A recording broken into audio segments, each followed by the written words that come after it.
Here I have the very latest and greatest electric cars, and I'm going to drive them all non-stop up the motorway until they die. Basically, I want to see how far each of these cars can go on a single charge and exactly what happens to them when they do eventually run out of charge. Do they steadily coast to a halt, or do they suddenly just die? Anyway, we're going to find out. I'm Matt Watson, and you're watching CarWow. You know, all these EVs, they sort of make you want to hug a tree. Yeah, don't worry, it's going to be all right. Buying a new car? Then head to CarWow, and my team will help you find your next car at a fair price. CarWow, your one-stop car buying comparison site. Right, here we go. Let's start this mammoth EV range test, and I'm going to kick off in the Ford Mustang Mach-E. All the cars have been fully charged. We've reset the trick computers. We're going to find out how far they can go.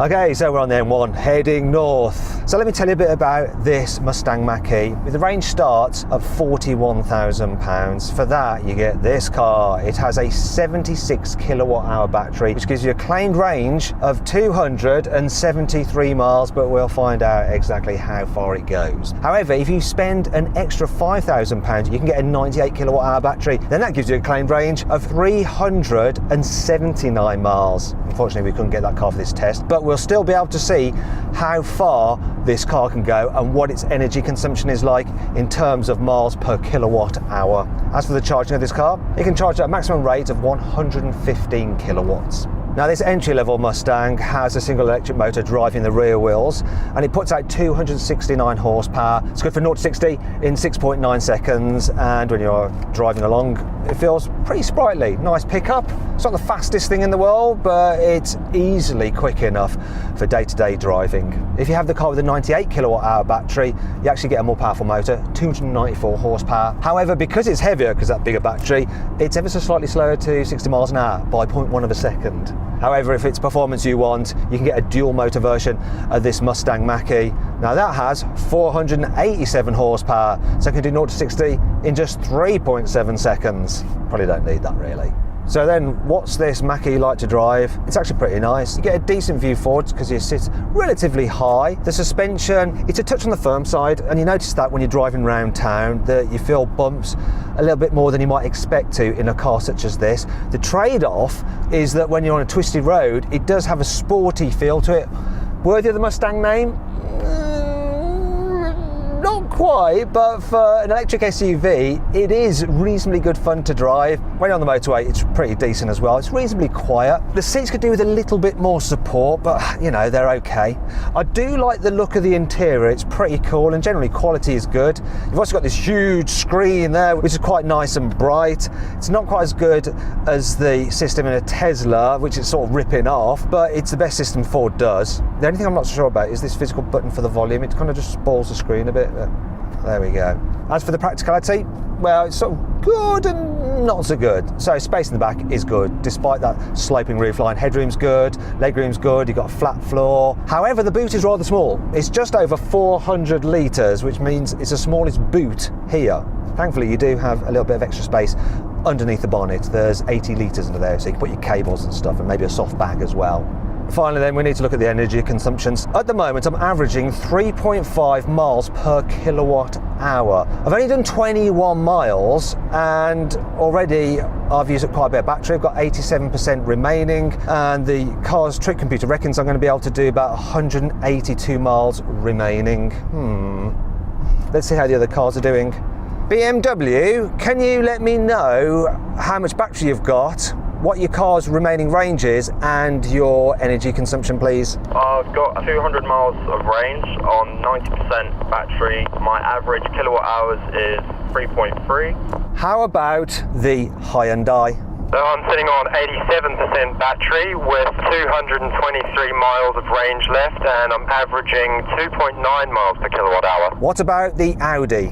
So I'm on 88% battery, 200 miles, and we're doing 2.9 miles per kilowatt hour. Tell me about the Kia. The Kia is on 233 miles to go. It is averaging 3.3 miles per kilowatt with 91% battery. And finally, the Skoda. The Skoda has 90% of its battery left, which is 233 miles, and that works out at 3.3 miles per kilowatt hour so far. I've jumped out of the Ford Mustang Mach-E and now I'm in the BMW iX3. So this car is a little bit more expensive. It starts from £61,000, though you can save an average of £1,200 off one through Carwow. In fact, if you click on the pop-out banner up there, you can go to Carwow to see how much money you can save on a new car. Also, you can now sell your car through Carwow. You just upload some photos, give a brief description, and our dealers will bid on your car, so you should get a good price on it, and they'll come and take your car away and give you the cash. It's dead simple. Now, if you want to do that at a later date, you just simply Google "Help Me Carwow." And let me give you some stats on this BMW. So the range is dead simple.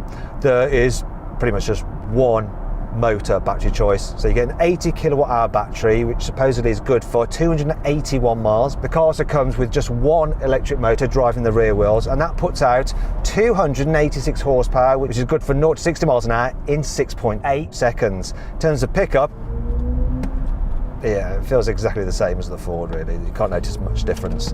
Though this makes a slightly spooky sound when you accelerate. Can you hear that? It's because the noises on this car have been composed by Hans Zimmer, so they're all a bit futuristic. It's not worth the extra money you have to pay for this car, though, over the Ford for these noises. Although I do quite like them. So what does this iX3 feel like to drive? Well, it feels like a normal X3, though not quite as good. And the reason for that is that it's heavier because you've got the batteries. So apart from the pickup and the relative silence, it's just a little bit firmer over bumps. Because it's heavier, this car, they've had to fit slightly stiffer suspension. I do think it's a bit better over bumps than the Ford Mustang Mach-E, and in terms of sportiness, it's pretty similar, really. It's relatively quiet in here, probably a little bit quieter than in the Ford. You don't get much road noise, but what you do get is a little bit of wind noise from around the pillars there. Probably noticing that because there isn't a diesel engine chugging away into the bonnet, which is what I'm normally used to in a BMW X3. One of the problems with this car, though, is that while all the other cars in this test are bespoke electric cars, this is an adapted chassis.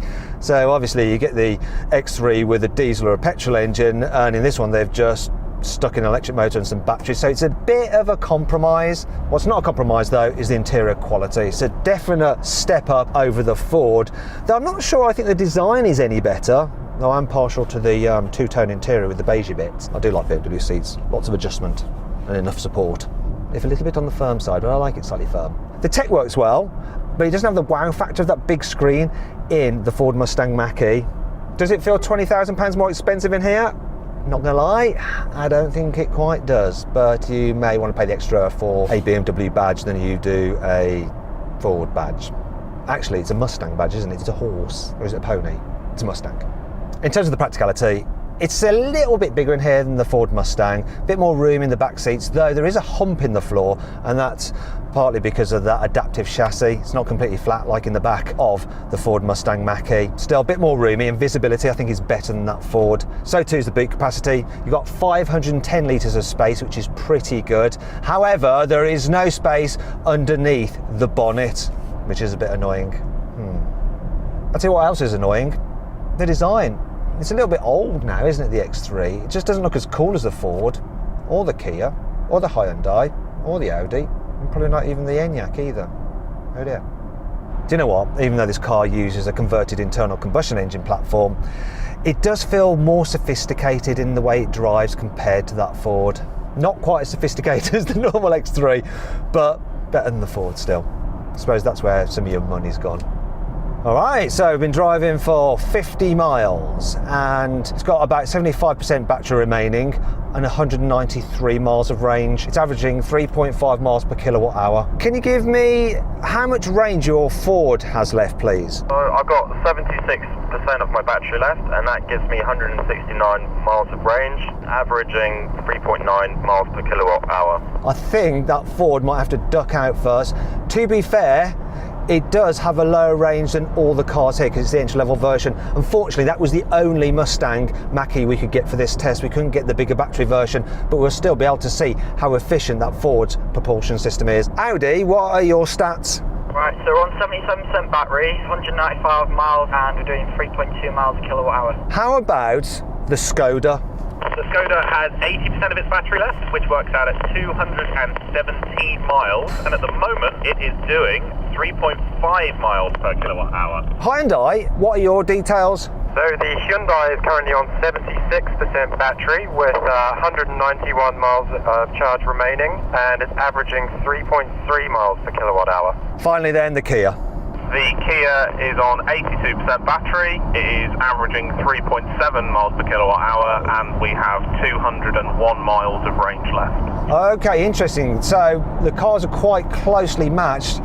It looks at the moment that the Skoda is going to go the furthest, but with the slightly different average consumption rates, that could change. We'll find out. I'm now in the Audi Q4, so another German vehicle. Feels a bit different to that BMW. For instance, the interior design is a little bit more modern, a bit sportier, a bit darker actually, because we haven't got the two-tone thing going on. And if I'm brutally honest, yeah, the quality isn't as good. The BMW feels more expensive. It does. There's a lot of cheaper feeling bits and pieces in here. Apart from the steering wheel, I quite like this 4-spoke steering wheel. It's nice, very new age. Now the driving experience, I think this is smoother than the BMW. Over bumps, it just feels a little bit more composed, a bit more relaxed, and it's still pretty much just as good round the corners as the BMW. It's quiet as well. Bit of road noise, but hardly any, and not much wind noise either. It's very just chilled to cruise and do distance in, which is handy, isn't it? Considering I've got to schlep up the motorway in it. In terms of the practicality of this car, roomy back seats, nice and comfy. Big boot as well, 520 litres, so slightly bigger than BMW's. But yet again, no space underneath the bonnet, which is a bit odd because this car is actually a bespoke electric car platform. You'd have thought they'd figure that out. Now, if you want to see my full in-depth video review of this Audi Q4, click on the pop-out banner up there or follow the link in the description below to go check that out. Now let's talk about the Q4 range. So it kicks off with the 35 model, which has a 55 kilowatt hour battery, which will give you a range of up to 212 miles. It's rear drive only with 170 horsepower, which is good for 0 to 60 in 9 seconds. Then you can get a rear drive version with an 82 kilowatt hour battery, and then you get a range of 324 miles. That car has 204 horsepower and can do 0 to 60 in 8.5 seconds. Finally, in the UK, you can get this car, which is the 50, and it has 2 electric motors, one at the front, one at the back, so you've got 4-wheel drive. Combined, they produce 300 horsepower, so this car can do 0 to 60 in 6.2 seconds, and when you put your foot down, it doesn't actually feel like it picks up quite as well as the BMW, and you don't get that freaky Hans Zimmer noise. Where are you, Hans? We need your special synthesized sounds, yeah? We don't have them. Maybe I can make them. Ooh. Ah. That's fine.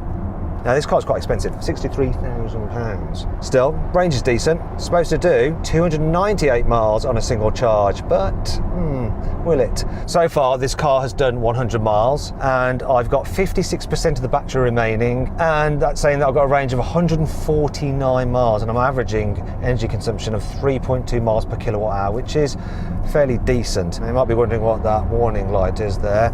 Don't worry, I've been through the menus, it's nothing serious, just something wrong with the car's battery. Not the one that powers it, the one that powers like the electrical system. But it all seems to be working fine. Actually, it's probably a warning light telling you that really, if you buy an Audi and you want some options, you have to pay extra for them. For instance, even though this car costs £63,000, you don't get active cruise control nor a reversing camera. You have to pay more for that. It's a bit of a shame, because otherwise the tech's pretty decent, like the infotainment system and the digital driver's display, though it's not quite as colourful as the BMW's. So I'm just going to run Android Auto anyway, aren't I? Oh, there we go, see? Android Auto. So let's start off with the Skoda, because obviously that's 4-wheel drive as well. How much battery have you got left? Skoda Enyaq has done precisely 100 miles. I've got displayed 175 miles of range left, and I'm doing 3.5 miles per kilowatt hour. Okay, then how's the Kia doing? Kia has 65% of battery left, 157 miles, and 3.7 miles per kilowatt hour. And what about the Hyundai? The Hyundai is on 57% battery with an estimated 140 miles remaining, and it's turning over at 3.4 miles per kilowatt hour. How is the Ford doing? So here we're at 55% on the battery, it's saying 122 miles left of range, and we're doing 3.9 miles a kilowatt hour. Finally then, what is the BMW doing? I've got 55% battery, 162 miles of range, and I'm averaging 3.6 miles per kilowatt hour. I've moved out the Audi and I'm now in the Hyundai Ioniq 5. And this car just feels a little bit cooler on the inside, really. Who'd have thought that a Hyundai would feel cooler inside than an Audi? But it just does. It's got a slightly more futuristic design. It feels very spacious as well. It's really good what they've done with this. I like the big screens. I like the comfy armrest here and here. What's not so comfy though is this bit here. If you like to drive like that with your elbow up there, you might end up with a sore elbow because that's hard plastics. I don't think the materials in here are quite as good as in the Audi, and definitely not plush as in the BMW, but the starting price of this car is less than the two Germans. So it starts from £37,000. That'll get you a single motor version with rear wheel drive and a 170 horsepower motor and a 58 kilowatt hour battery, which will give you a range of 238 miles. However, I wouldn't have the entry level version of this car because for an extra £5,000 you can upgrade to the 73 kilowatt hour battery version, and that'll give you a range of 298 miles. Plus you get a more powerful motor driving the rear wheels. It has 217 horsepower. Do you know what though? I probably wouldn't go for that car either. You see, for £45,000 you can get this dual motor version, so a motor at the front, a motor at the back, and combined you have 305 horsepower and 0 to 60 in 5.2 seconds. So the pickup is better than in that Audi and the BMW. So this Hyundai is faster than those two German cars. Thing is though, you do suffer with the range for that added power. So it's not quite as good for the range as the single motor version with the bigger battery. So the range of this car is supposed to be 285 miles, but we'll find out about that a bit later on when we see how far it will really go. As for the driving experience, it's quiet. It's very comfy actually. So far I think this is the most comfortable car. The seats help, so nice and figure hugging, but also quite soft and squidgy, and the suspension just seems to waft over bumps. It's not the sportiest drive though, but do you really want a sporty drive? If you do, maybe get a Tesla. As for the practicality, well, there's loads of cubby spaces in this car, absolutely tons. It's really, really good. Also, there's loads of room in the back as well. What's not so good though is that because you've got the batteries under the floor, like you have in most of the electric cars, the seat is quite low to the floor, so your knees feel a little bit high, so it's not as comfortable in the back as the BMW. And this car has a bigger boot than the BMW. It's 527 litres, not by much, but you know, every litre counts. Speaking of which, there's some more literage at the front because you do have a boot under the bonnet. It's a bit smaller with the dual motor version than the single motor version, but still some space is better than none. One thing I'm really liking about this car so far is the visibility. There's just so much glass. Also, even though it's more like a big hatchback than say an SUV like the BMW, you get a great view forward because the dash is low and the windscreen is so huge. I'm really, really liking this car. I think it's my favourite so far. In fact, if you want to find out more about this car, you should watch my full in-depth video review of it. If you want to do that, click on the pop-out banner up there or follow the link in the description below. Another thing I like about this car is the look of it. It just looks so cool. You think the inside is nice, the outside is even more futuristic. Arguably the best looking car here, but let me know what you think. You can leave a comment below. There is one thing that isn't totally brilliant about this car, and it's the efficiency. So it's saying that I'm averaging 3.4 miles per kilowatt hour, which isn't terrible, but it's not amazing either. Now I've actually got 32% of the battery remaining, and it's saying I've got 76 miles to go, and so far I've only actually done 160 miles, so we're a little bit off what Hyundai claim. Let's check with the other cars now and see what they have remaining. Ford, can you tell me how many miles you got left? Ford is currently on 29% battery capacity with an estimated 61 miles left, and I'm currently doing 3.7 miles per kilowatt hour. Oh, actually, that's more efficient than this car. It's just that it's got a smaller battery, so it's got less range. Okay, how about the Audi? I've got 28% left in the battery, 86 miles of range, and we're doing 3.3 miles a kilowatt hour. So it's got a bit more range, but the car's not quite as efficient as this one. How about the BMW? I've got just under 40% battery, 94 miles of range, and I'm still averaging 3.6 miles per kilowatt hour. Actually, the efficiency on that BMW is pretty decent. So it might not have the best claimed range, but it uses its battery pretty well. How about the Kia? How's that doing? On 43% battery left, we've got 103 miles to go on an average of 3.7 miles per kilowatt hour. Now that's insane. The Kia and the Hyundai are very similar underneath the skin, yet that Kia is just being more efficient. Maybe it's because of that sporty, slippery shape. It's just more aerodynamic, and that matters a lot with an electric car. In fact, this car's drag coefficient is 0.29 CD, and the Kia's is slightly better, 0.28 CD. It's having an effect. Finally then, what's going on with the Skoda? The Skoda has 37% of its battery remaining, and it reckons that'll get me 112 miles. It is averaging 3.5 miles per kilowatt hour. So once again, similar system to the Audi, but it's just been more efficient, and it looks like it could go the furthest. It's not over yet though, it's not over. I'm now driving the Skoda and sat behind the Hyundai Ioniq 5, which I was just in. It feels a lot less high tech. I mean, just look at the back of that Hyundai with its cool dot matrix lights and the digital look of it. This just looks like the Skoda SUV, which might be exactly what you want. Anyhow, the Skoda Enyaq range starts from just under £35,000, though, wait a minute, you can actually save, on average, £1,100 off a Skoda Enyaq through carwow. Now what I've actually done is configured one of these cars in this group test with my ideal battery and motor combination, and got a great saving through carwow. If you want to see what the car is and what the spec is and what the saving is, click on the pop-out banner up there or follow the link in the description below.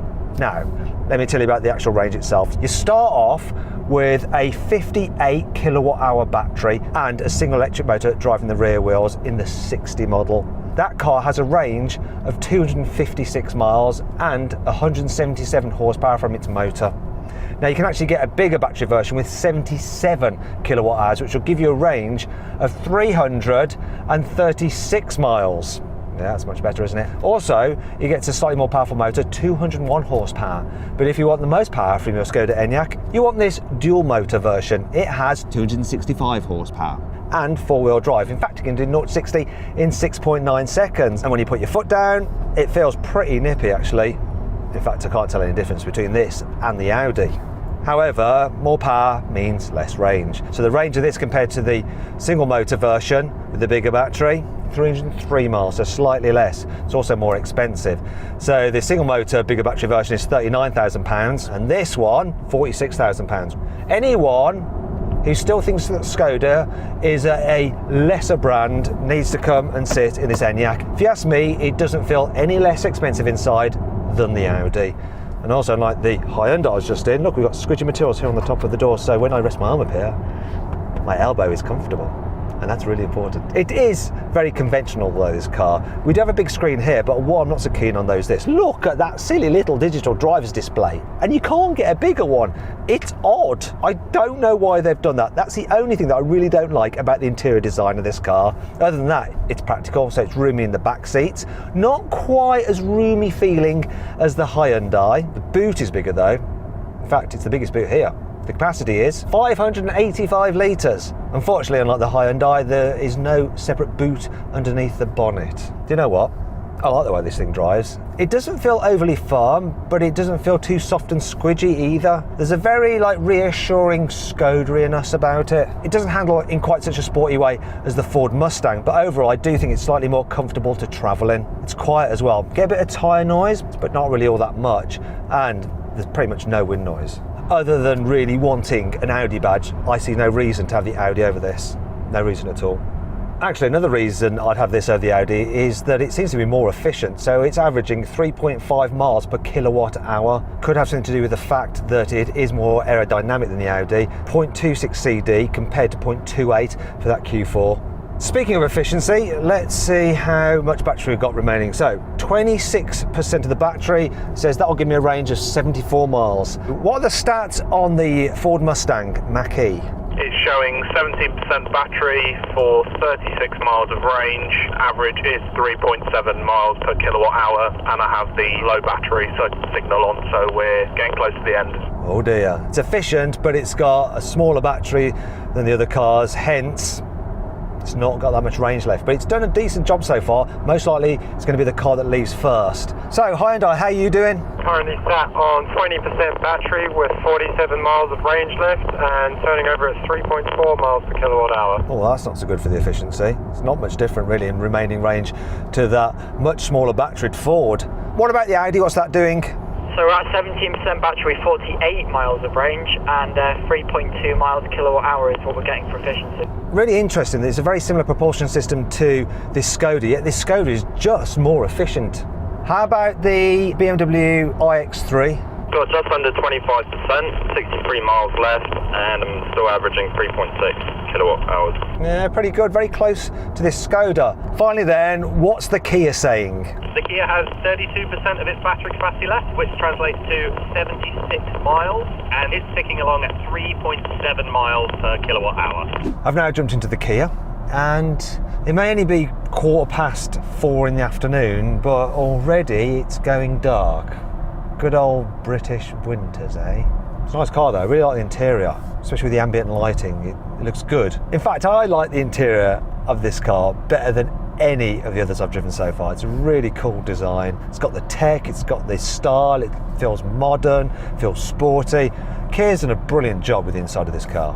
I really like the way that Kia, despite having all the tech, they haven't tried to put all the controls for the climate into the screen. They've actually got them separately down here, which is really nice. It's just easier to operate. I'm going to have to come up at the next junction. I've only got 27 miles. Okay, which car is this? It's the Mustang Mach-E. Oh dear, so how much range have you got remaining? Got 27 miles and 12% battery, but it's looking a bit sparse for chargers past this point, so I'm going to peel off here. Oh dear, the Mustang is the first to fall. Here comes the junction. This is where the Mustang is going to leave us. Bye bye Mustang, bye bye. It's now got so dark that we've had to turn on a light so that you can see me. Now let me continue telling you about this Kia. So even though it's based on the same platform as the Hyundai, it has a noticeably different driving experience. It just feels a little bit firmer in its suspension because it's got a bit more of a sporty setup to it. As a result, you do feel the bumps more in this car, though if you're on a twisty road, it does feel a bit more responsive and a little less kind of relaxed and just chilled like the Hyundai is. The driving position is sort of similar, you know, you get a good view out, though out the back the visibility is nowhere near as good as the Hyundai. Another thing that's not as good as the Hyundai is a space in the back. So knee room's pretty much the same, but the sloping roofline means there's a bit less headroom, and I think you feel like the seat base is closer to the floor than it is in the Hyundai. So your knees are a little bit higher up, so it's not quite so comfortable in the back. Also, the boot capacity is less. It's 480 litres, and at the front, the boot capacity, the front boot, or should that be fruit, capacity is less. It's 20 litres. It's not quite as big as in the Hyundai yet again. So the Hyundai is a more practical car, but this is a sportier car. In terms of the exterior design, you know, it's up to you which you prefer the look of, but I think both this and the Hyundai look the best. Personally, I think I prefer this, but I'd want it in the matte paint. It doesn't look so good in the red. In the grey matte, spot on. Yeah, it's really nice. Right, so I've got to leave at the next junction. I've just had a battery warning light flash up. I'm on 10% charge with 22 miles remaining, doing about 3.5 miles per kilowatt hour, so I'm going to tap out soon. So which car is that? The Hyundai. You know what, I think it's also time for the Q4 to say bye. We're on 23 miles now, 8%, red around the battery thing, and I've got a low battery warning as well, so I'll be pulling up too. Looks like we're about to lose both the Hyundai and the Audi. Two fall together. It's going to be interesting to find out which out of those two go the furthest. The guy's going to continue driving, same with the guy in the Mach-E, and we'll pick them up later to find out exactly how far they went before their cars stopped completely and what happened when they did stop. Did they just suddenly stop, or did the cars slow down gradually? We'll find out. So this is the junction the Q4 and the Ioniq 5 will be leaving at. Here they go. Goodbye, guys. We'll see you on the other side. So I've just had a warning pop up on the screen here saying I've got low battery and to find a charging station. Yeah, I've got 16% remaining. It says I've got 37 miles of range. So if I'm doing that, I wonder how the BMW is faring. BMW, how much range and battery you got left? So it's saying that I've got about 10% battery, 32 miles range, and I'm still averaging 3.6 miles per kilowatt hour. Do you know what? I'm averaging exactly the same as that BMW. So what's happening with the Skoda? So the Skoda has 33 miles of range left, which is 11% of its total battery capacity, and it is doing 3.4 miles per kilowatt hour now. It's going to be close between all three of these cars. Are we going to leave at the same junction? Are we going to gamble and see if we can go a bit further? Who knows? Oh dear, look, it looks like the BMW and the Skoda are leaving. So Skoda, you're going? that's me. 8% battery, 23 miles of range, so I need to get off the motorway now. It looks like we lost both the BMW and the Skoda. Just to recap there, the Skoda had to leave the motorway to head to a charging point because it was down to 23 miles range remaining and 8% battery. The BMW also left because it was down to 24 miles of range remaining and around 10% battery. So it's funny how the BMW actually started off with less range and it's caught up to the Skoda. Anyway, I'm carrying on. Wait a minute, oh no, I've got a warning sign, low battery, 10% of battery remaining. So I know there's a charger about 22 miles away and I've got 22 miles remaining. Hopefully I'm gonna make it. Ooh, it's gonna be close. I'm left on my own now on the motorway heading north. Probably a good time to finally give you the stats on this Kia. So the range starts off at £41,000. For that you get a rear drive only car with 229 horsepower and it has a 78 kilowatt hour battery pack which will give you a range of 328 miles. Or you can upgrade to this one, the dual motor version, which has 325 horsepower, so you can do 0 to 60 in 5.2 seconds and pickup is good. Oh wait a minute, it usually is. It's not right now. I think since I've had that low battery warning, it's started to reduce this car's power. It doesn't feel 0 to 60 in 5.2 seconds anymore. That's probably for the best because I'm trying to eke out as much distance as I can out of this thing. So the dual motor version, its range is 303 miles, though obviously we're not going to quite make that. But how close can we get? We're at 246 miles now, got 15 miles of range left. It's getting close, isn't it? In terms of the price, well, the dual motor version starts from £47,000. No, we don't need any hills. What are we going uphill? We need downhill. So I've got a bit of a dilemma right now. I've got 6 miles of range remaining, 2% of battery. I know there is a service station directly off the motorway in 8 miles. Thing is, I can't risk running out on the motorway. It's just not good. So what I'm going to do is leave here and head to another charging point, which is off the motorway, which is about 4 miles away. I should be able to make that, or shall I gamble? I don't know, what would you do? I'm tempted to gamble. I think I might gamble. Oh no, my bum's starting to get a bit squeaky. I think I'm gonna leave. Bottled it at the last minute. Oh dear. Oh, I think I've let myself down. Should I have been brave? I don't know. It could have gone horribly wrong. I think I can make this one though. It's not a definite, because I'm at 2% battery. Oh, I tell you what, I like this. When you put the indicator on it, sends you a little camera feed of your blind spot. That's brilliant. All right, it's up here. I don't want any wrong turns because a wrong turn could absolutely scupper me. Going this way. Oh. Look there, see, blind spot warning. Really, really good. So the charging point is just down here. I'm just going to go scout it out. So still got 3 miles of range remaining, so I'll definitely make it. The question is though, am I going to be able to keep on driving around this location to wind out the last bit of range to see how far I can actually go?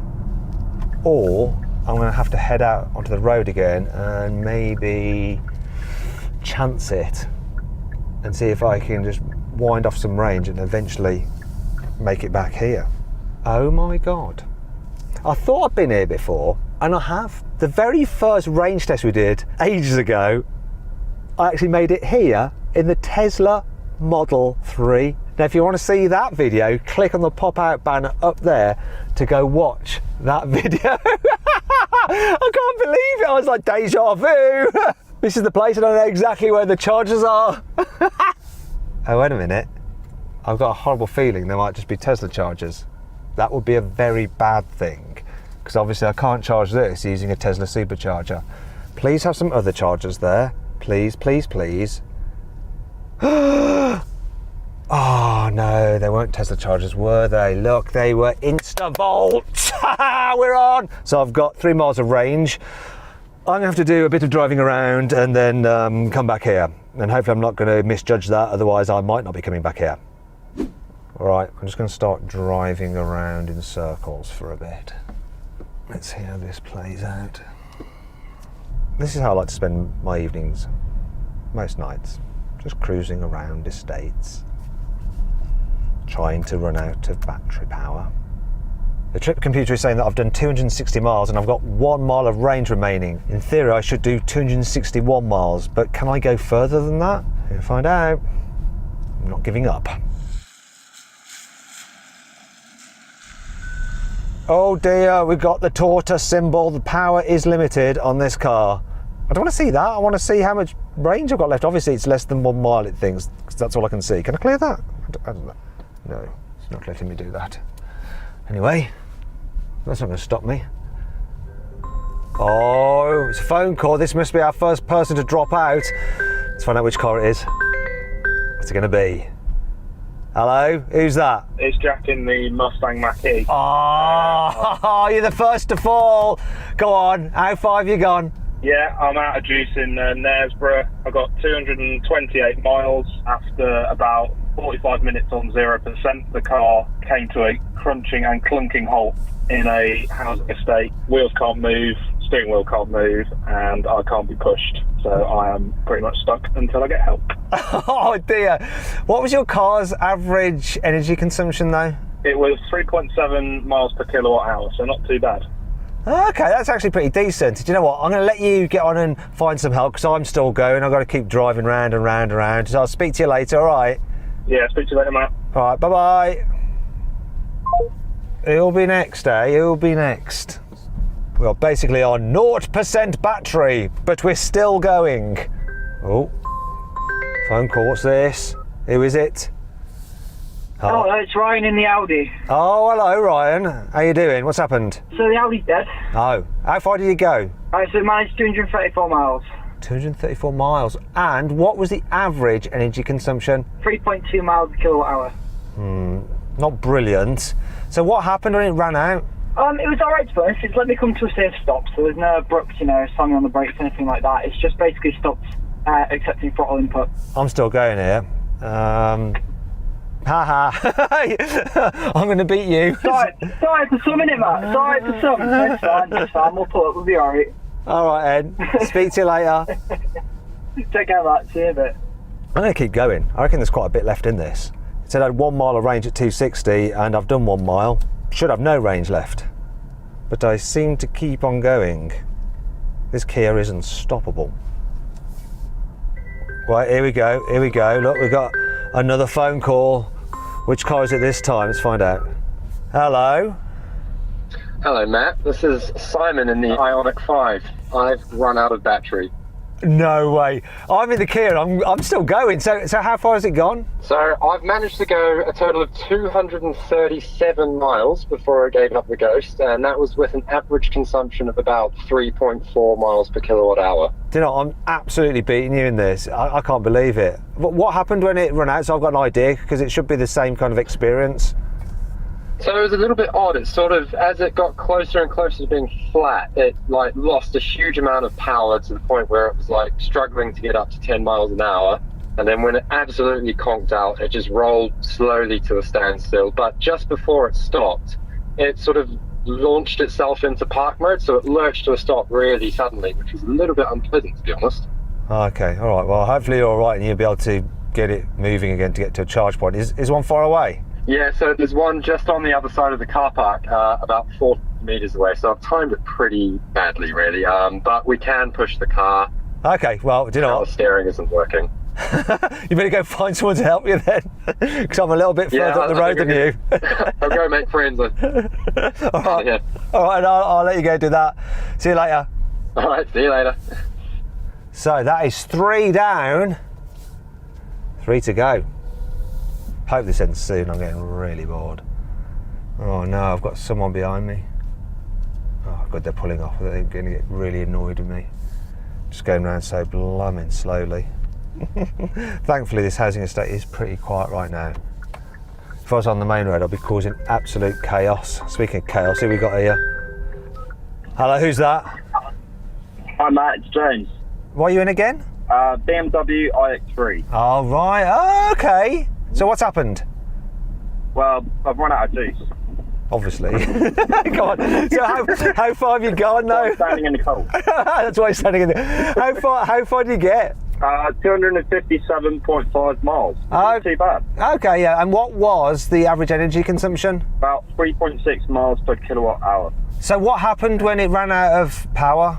Well, I was driving around the car park and I got bored, so I thought I'd do a 3-point turn and, well, it wouldn't get into gear or go into reverse, so it just died. Oh dear, Yeah. okay, so you're a little bit stranded. A little bit, but Nick's in the same car park. He's still driving around, so hopefully he can help me out because I'm about 400 metres from a charge point. Oh, so the Skoda, Nick in the Skoda's still going, but he's right near you. Yeah, he's in the area. Okay, all right, and so now it's between me and the Skoda. All right, I'm going to let you go because I've got to concentrate. All right, well, catch you later. All right, bye-bye. Come on, Kia. Oh. There it is. I think I've won this then, unless I suddenly cut out as well. This has got to be the Skoda. Is that Nick in the Skoda? Yeah? Yes, it is. Hi, Matt. Hello. Come on, tell me. All I need to know is how far has your car done in total? My car has finally conked out at 264 miles. Yes! I've beaten you. Definitely beaten you. You want to know the best bit? I did the last 3 of those miles in special manoeuvring only mode where I couldn't do more than 4 miles an hour. It took me nearly an hour. Oh. It was ridiculous. Oh my God, okay. Yeah, because I thought you left earlier than me, so I thought you'd have conked out ages before, but that's why it's, been going so long. Okay, I'm glad I've won. Now I've got to do is find out exactly how far I can go, so I'll speak to you later once I've finally stopped. Best of luck, Matt. All right, cheers then, bye-bye. Well, it's a win for the Kia, but just how much of a win? You have to bear with me while we find out. One eternity later. Oh, don't. Come on, I've got to manage this. I don't want to stop. God, this junction. Oh, here comes a hill. Come on, you can make it up here. Come on. Oh no, this is it. This is. I think I'm going to visit these people just here. That's it. Park engaged. I didn't choose for that to happen. The car has finally died. It just eased off from the power, reduced it, and now it's engaged park to protect itself. So I've done 273 miles. And it's average 3.7 miles per kilowatt hour. Now the claimed range of this car was 300 miles, which means it's done 90% of that claimed range, which is pretty good actually. What's not so good though is that I didn't get back to the charger, so I'm stuck. Now I could knock on these people's doors and see if they can get an extension cable, and I can use a 3-pin socket to charge the car very, very, very slowly. Also, I might be disturbing their dinner if I knock on their doors now. Alternatively, I could call one of the breakdown organisations, and I know that the RAC has special vans which will come out to you if you're broken down in your electric car, because they have onboard equipment which can charge your car wherever it may be. So I think I better call them.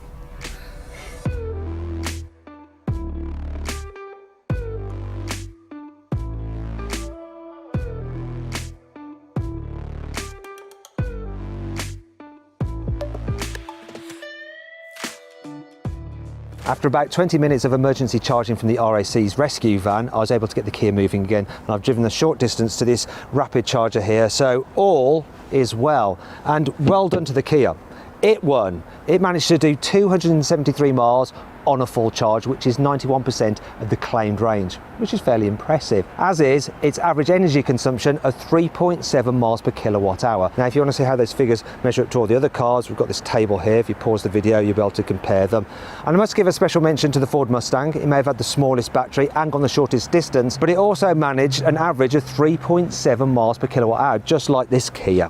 You might be wondering why the Kia outperformed the Hyundai when they share many of the same parts. Well, Kia uses a different battery supplier, has a differently tuned battery management system, and was fitted with a heat pump which provides more efficient cabin heating. And all these seem to help give it a better range.